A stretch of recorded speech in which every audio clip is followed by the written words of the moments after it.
Hi, I'm Jeanette. Welcome to Interpreting Simplified. Bienvenidos a mi canal. I want to share a little experience with you.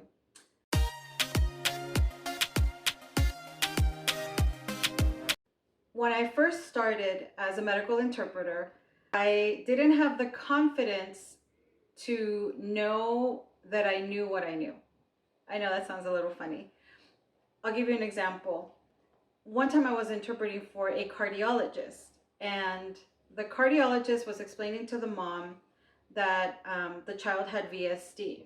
So for those of you that don't know what VSD is, ventricle septal defect. In Spanish, there are two ways of saying this. So I decided to use comunicación interventricular. The doctor looked at me really confused and he said, "That's not what I'm saying." And I said, "Yes, you said it's VSD." And he said, "No, but VSD is not said the way that you just said it in Spanish." And I knew that he heard it a different way because there is a different way of saying it, which is defecto septal ventricular. So both ways are correct, but this doctor stopped me in the middle of the session to question the terminology that I was using with the family.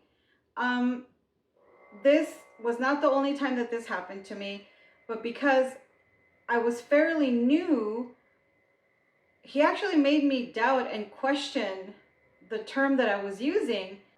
And I had studied the cardiology terminology because I was preparing to interpret for this doctor. So I knew that I was saying it right, but for a moment, I doubted myself and it made me nervous for the rest of the session. After the session, I ran back to my desk, I looked it up, and I had said it correctly. I didn't go back to correct the doctor. I just wanted to make sure that I knew I was right for future encounters. This happens a lot, more often than it should. We have doctors who have gotten used to hearing maybe one way of interpreting something, that when a different interpreter uses a different term, it throws them off and they think that you're saying it wrong. And what ends up happening is that they will interrupt you in the middle of the session and question you. And one of the things that I find interesting is that I have to defend my work. I have to justify the terminology that I've used when I'm the interpreter in the room.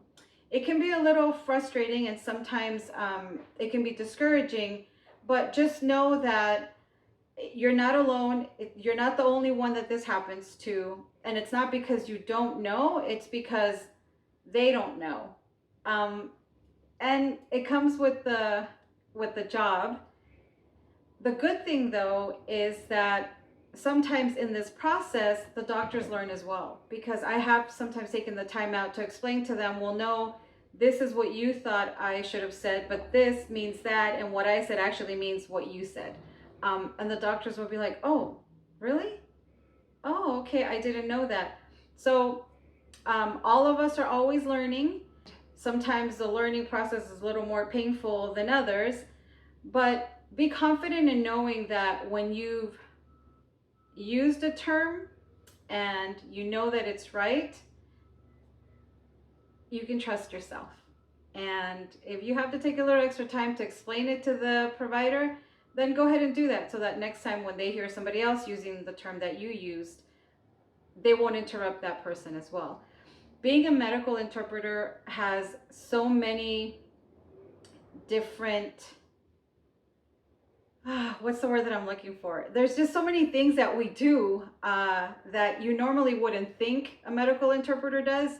I think when I was going to become a medical interpreter, I thought, okay, I'll just go into the room, I'm going to interpret, and everything's going to be perfect and smooth. I really thought that people were going to trust me as the medical interpreter in the room, but it doesn't always happen like that. It's part of the learning process, like I said. So keep it in mind.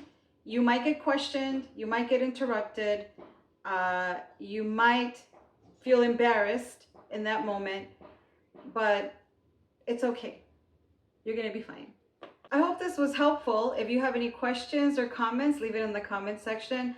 Don't forget to hit like and subscribe because it lets me be here for you. Also, feel free to watch some of my other videos. And as always, please remember that if I can do this, anybody can do this. See you next time.